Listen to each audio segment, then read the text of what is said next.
Bienvenidos y bienvenidas en Clave Política, el programa de Telesur que analiza, que reflexiona junto a usted sobre nuestra región. Chile ha iniciado el año con la expectativa que genera el cambio constitucional, pero también hay dudas y sospechas sobre eso mismo. La duda fundamental es si la Convención Constitucional será una oportunidad de cambio sustancial o solo una reforma que maquille la actual Constitución. Algunos sectores piden que sean las organizaciones sociales, los grupos y comunidades indígenas, entre otros sectores centrales de este proceso para la generación y la elaboración de la nueva Constitución, planteado dentro de un proceso político histórico. De todo esto queremos conversar con el académico y politólogo Juan Carlos Gómez Leighton, a quien le damos la más cordial bienvenida. Qué gusto tenerte de nuevo por acá, Juan Carlos. ¿Cómo estás? ¿Qué tal, Orlando? Aquí todo bien y espero que ustedes también hay ya con expectativas también con relación a lo que puede ocurrir en Ecuador, en relación a las elecciones próximas, ¿no? Y pueda venir un cambio tan importante para su país y para su población y para los sectores populares fundamentalmente. Claro que sí. Acá nosotros estamos en una situación de vivir vacaciones, vacaciones encerrados, limitados por el asunto de la pandemia, que se ha ido haciendo un rebrote en el país. Hay distintas regiones que entran y salen de lo que el gobierno ha llamado paso a paso. Entonces hay comunas que avanzan, comunas que retroceden, más de mucha, la gente quiere salir a vacacionar, quiere ir a la playa, quiere ir a divertirse, pero el peligro de la pandemia está muy fuerte. Y tengo la impresión, haciendo una suerte de interpretación de lo que ocurre en ese espacio, que hay como un cierto manejo del gobierno para incrementar o generar condiciones de confinamiento futuro para controlar el movimiento político, el movimiento social, que se va a ir incrementando en la medida que nos vayamos acercando a la fecha del 11 de abril, que van a ser las elecciones eh, para la convención constitucional, pero también para gobernadores, alcaldes y concejales. Es decir, tenemos una elección muy importante en el 11 de abril y hay ciertos manejos del gobierno que son bastante oscuros con respecto a la pandemia. A pesar de que se ha prometido la vacuna, pero la vacuna todavía no llega para toda la población. Claro, Juan Carlos, en ese contexto también sería importante saber hasta dónde lo que ha pasado con el gobierno y el control de la pandemia de alguna manera se está expresando en la situación política. Te pregunto esto porque después de leer varios comentarios, de ver los editoriales de Chile en estos momentos, parecería que la efervescencia que tuvo Chile durante el año 2019 y también en el 2020 se apaciguó, es decir, no hay tanta expresión pública, política de la insatisfacción que vive, porque aparte de la situación política, la situación económica también es grave. Mira, en ese aspecto lo que tú señalas y lo que se señala a través de los medios tiende a ser un poco engañoso porque durante el mes de enero y febrero en Chile vive vacaciones. Y para decirlo en términos bien coloquiales, la política también va a vacaciones, ¿no? Y ciertamente también habría que reconocer que la movilización social, la rebeldía que había mostrado la sociedad chilena en contra del sistema neoliberal, como que a partir del 25 de octubre recién pasado, para las elecciones, el plebiscito de entrada, como que eso determinó, condicionó, estableció una ruta de trabajo en la cual todos los partidos, organizaciones sociales también entraron en la definición de los candidatos a la convención constitucional.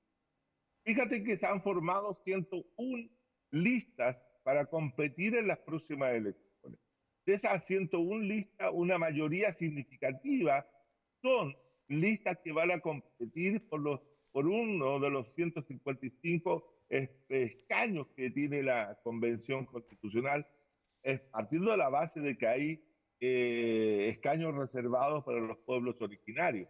Por lo tanto, eso también, el proceso electoral hace bajar la tensión, si tú quieres, las manifestaciones, aunque en los días viernes como se hacía anteriormente, han habido una serie de movilizaciones en Santiago, fundamentalmente centrado en una demanda muy fuerte.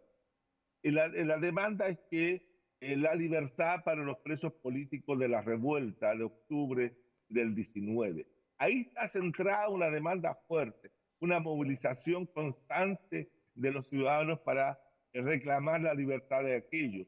El Parlamento ayer, la Comisión del Senado acaba de aprobar la posibilidad de establecer una ley de indulto, a la cual el gobierno de Piñera se opone tenazmente. Entonces eso va a ser una situación que va a mover un poco el verano chileno, ¿no?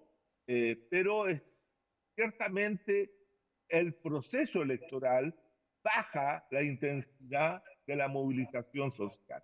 Hay una suerte de concentración de la población en las campañas electorales que hoy día están a 5 bandas, porque son 5 tipos de candidatos los que van hoy día corriendo hasta llegar al 11 de abril.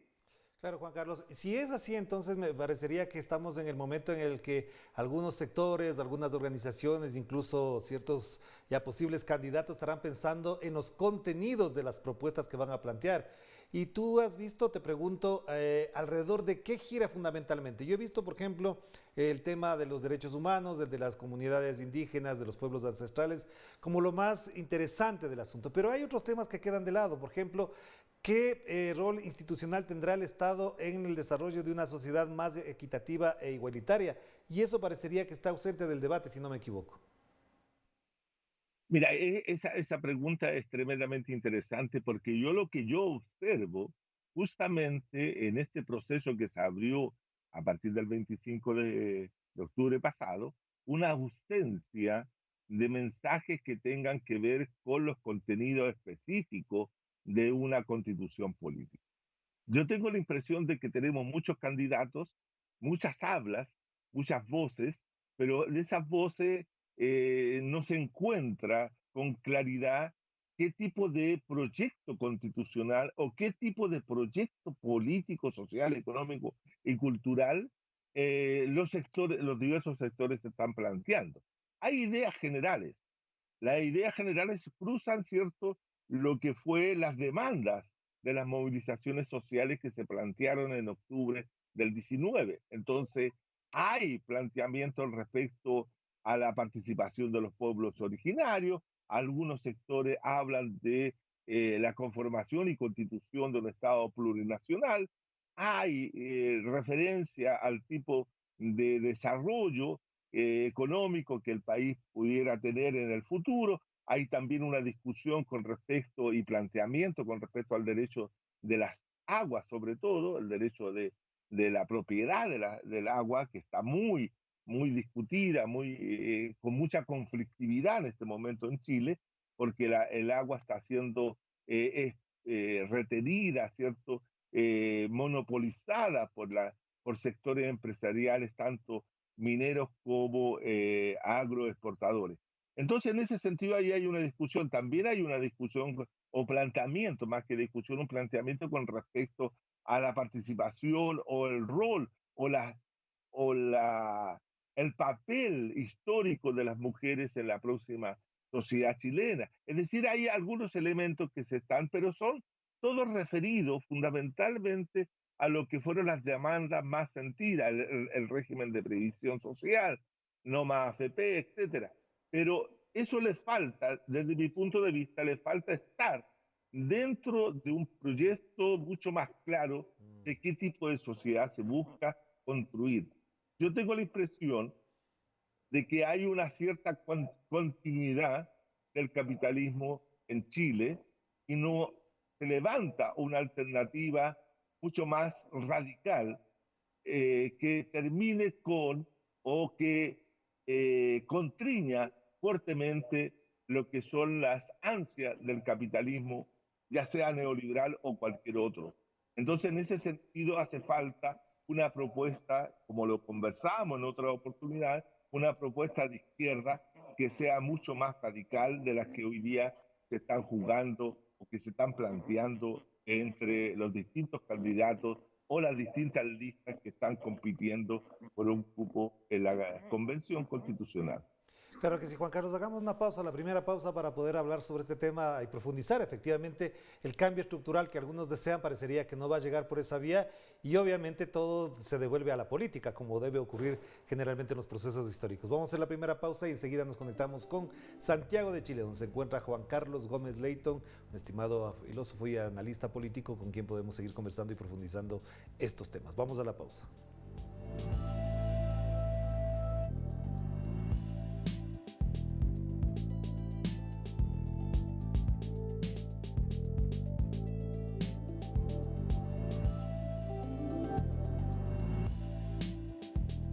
Estamos de vuelta aquí en Enclave Política a través de Telesur, la señal informativa de América Latina y el Caribe. Nos conectamos con Juan Carlos Gómez Leighton allá en Santiago de Chile.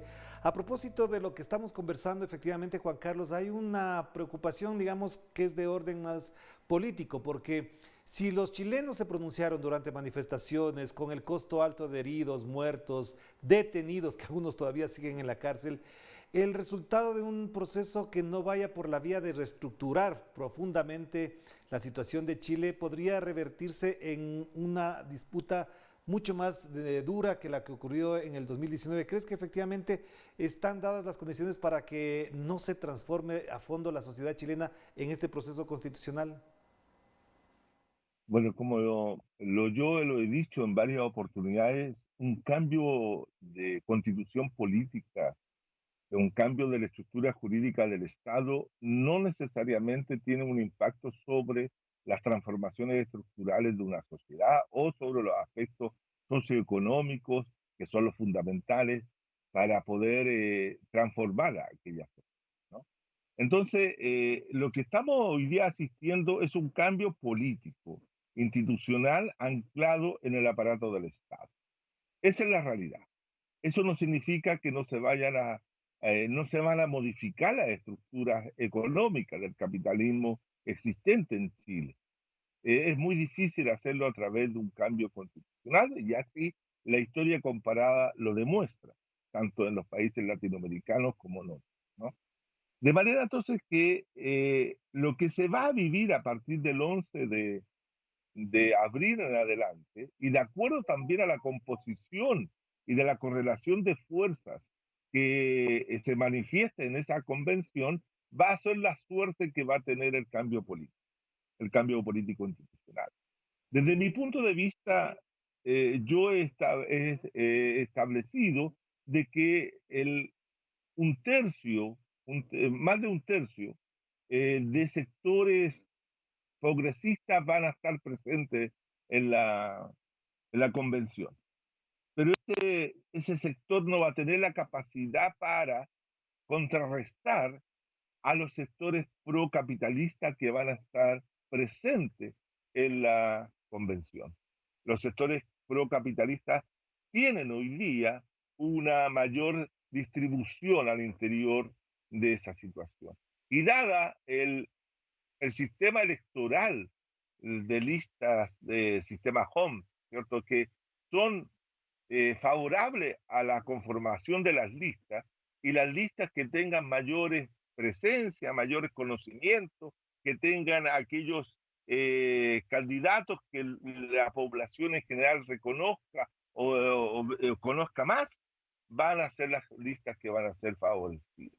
Y por lo tanto, curiosamente que si la actividad política del octubre y todo el 20 se hizo pensando que íbamos a tener una convención en la cual los partidos políticos del orden, los partidos actualmente dominantes en la sociedad chilena, iban a tener una escasa presencia si se realizaba una asamblea constituyente y no una convención constitucional.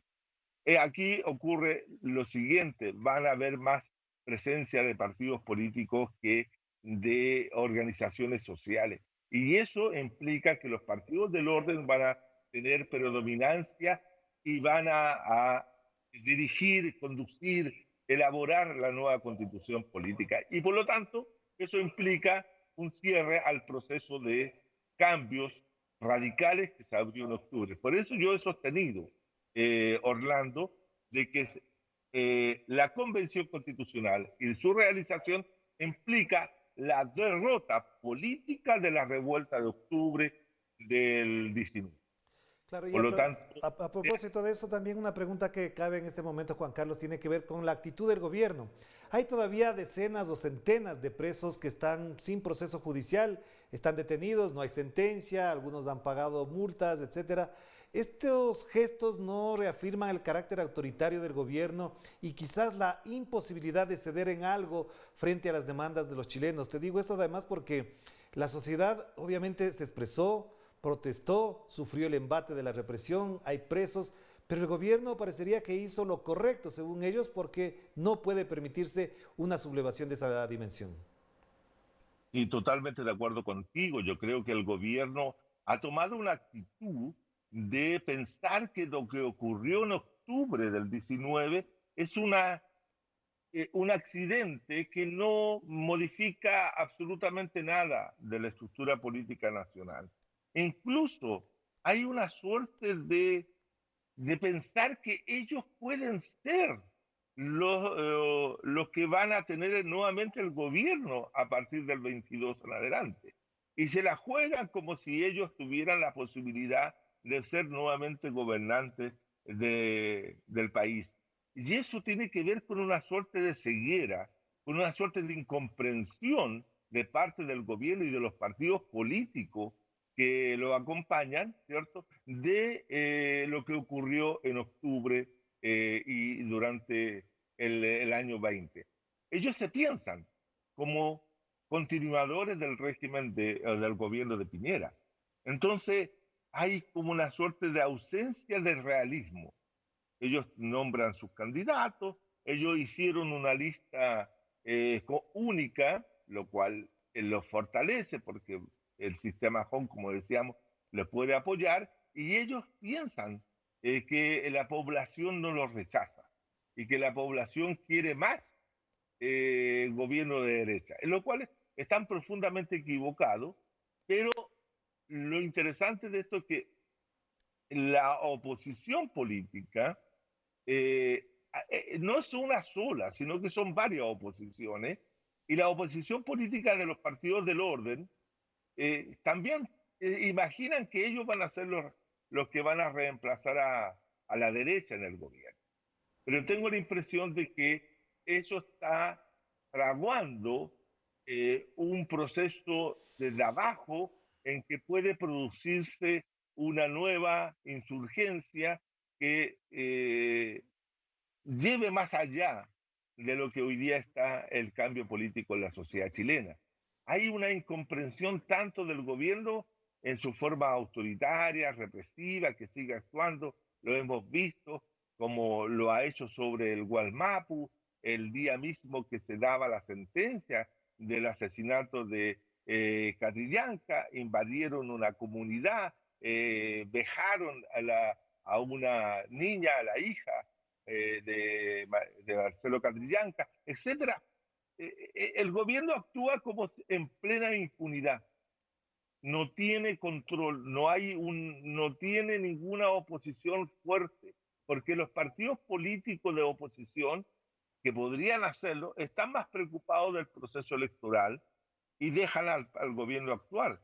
Este es el peligro mismo que tiene la Convención Constitucional, es que el gobierno sigue actuando. Incluso trató de colocar urgencia a la firma del Tratado Transnacional, Transpacífico 11 para condicionar también la situación de la convención. Ha ido a contratar a través de su canciller una delegación, asesores europeos para que vengan a Chile y asesoren el proceso constitucional. Es decir, el gobierno está actuando como si ellos hubiesen ganado el plebiscito del pasado y como que ellos que estaban por el rechazo, ¿cierto?, hoy día actúan como estuvieran de acuerdo por un cambio constitucional profundo, cosa que no es verdad. Claro, Juan Carlos, para cerrar, entonces también a propósito de lo que mencionas, hay un elemento que es muy importante porque en la sociedad y en ciertos grupos hay unas agendas que tampoco se han cumplido. Por ejemplo, el tema de la despenalización del aborto, si no me equivoco, es el 21 de abril, culminan las audiencias de la Cámara de Diputados y, por ejemplo, en el sector feminista, en el movimiento feminista, esta es una bandera profundamente insertada también en la protesta de desde octubre del año 2019. Pero parecería que también esto queda de lado porque la agenda de la derecha está enmarcada en lo que acabas de mencionar. Entonces te pregunto, ¿hasta dónde los movimientos sociales también se han quedado atenuados o neutralizados con la convocatoria para el 11 de abril? Sí, mira, yo tengo la impresión de que los movimientos sociales, fundamentalmente aquellos que salieron a la calle después del reventón histórico del 18 al 25 de octubre, esos movimientos sociales son bastante conservadores en algunos aspectos. Y por lo tanto, no tocan aquellos temas que son delicados para la opinión pública, por decirlo de alguna forma. Por ejemplo, el que tú has señalado. Sí, en Chile existe el aborto permitido por ley, ¿cierto? Bajo tres causales. Inviabilidad del feto, la posibilidad de muerte de la madre, y como también, ¿cierto? Un nacimiento por violación o un embarazo por violación. Entonces, en esas tres causales se puede producir una situación de aborto. Sin embargo, el aborto libre, gratuito y seguro, como lo han planteado las compañeras, ¿cierto?, del movimiento feminista argentino, esa es una idea que muchos movimientos sociales feministas o muchas agrupaciones tienen, pero con cautela, con prudencia, con una cierta cuidado, no lo colocan en la palestra pública porque eso genera una reacción relativamente violenta en términos comunicacionales y en acciones de parte de los grupos de derecha, pero no solamente los grupos de derecha, sino también de ciertos sectores de la centro derecha y especialmente de aquellos que están ligados a la democracia cristiana. Por lo tanto, todos se cuidan. Aquí hay un cuidado específico de no tocar aquellos temas que pueden ser conflictivos y que les puede restar votación en un momento determinado. Por lo tanto, se elevan a categoría superiores a aquellos temas que sí tienen rédito electoral. Por ejemplo, el tema de la no más AFP. Entonces todos hablan de la AFP, de la modificación del sistema, etcétera, porque eso tiene una repercusión electoral. Pero aquellos que no, no los tocan. Entonces hay una cierta limitación también de los actores que hoy día están jugando en esta cancha, porque todos están pensando con la calculadora en la mano, porque todos quieren tener algún representante en la convención. Yo tengo la impresión que vamos a tener 155 representantes que van a representar a muchas individualidades. Va a ser una convención individualista, si tú quieres, más que colectiva y de proyectos colectivos. No son proyectos sociales los que se están discutiendo hoy día en la sociedad chilena. Hay Claro. particularidades que se discuten. Claro, y también te añadiría que posiblemente se está jugando también la imagen de quienes quisieran ser en el futuro presidentes de la República de Chile. Así es. Te agradezco mucho también eso. Ok, no, te digo solamente un aspecto. Los que son convencionales no pueden postularse a cargos públicos durante un tiempo después de la elección, después de la aprobación de la constitución política. Ni tampoco a presidentes de la Lo- República. Tampoco. Ah, ya está El bien. único que lo importante de esto es que la sociedad chilena, la ciudadanía, que no está conforme con este proceso, que tiene una posibilidad de rechazar completamente el asunto y obligar a hacer una nueva constitución, pero ya bajo la Asamblea Constituyente, es rechazando la constitución que escriban estos Claro, constitucionalistas. Entonces, ahí se abren una serie de posibilidades de quiebre de lo que hoy día se está dando en el escenario chileno. Yo claro. siempre, y con esto yo siempre he propuesto de que los sectores ciudadanos debiéramos escribir una constitución política para ponerla en discusión con la que ellos, o la clase política barra. Claro, algunas personas lo mencionaron también así. Muchas gracias, Juan Carlos. Te mando un abrazo. Cuídate mucho. Un abrazo para ustedes también. Gracias. Gracias a Juan Carlos Gómez Leighton, con quien se puede conversar de estos temas y además que nos advierte lo que en el escenario futuro y posible puede ocurrir en Chile a propósito de esta convención constitucional. Interesante tema, complejo, pero también con ciertas complicaciones para poder satisfacer la demanda social que está en curso desde hace algunos años y que se levantó con fuerza desde octubre 18 del 2019. De esto seguiremos hablando en este espacio. Cuídense mucho. Que la pasen bien. Chao, chao.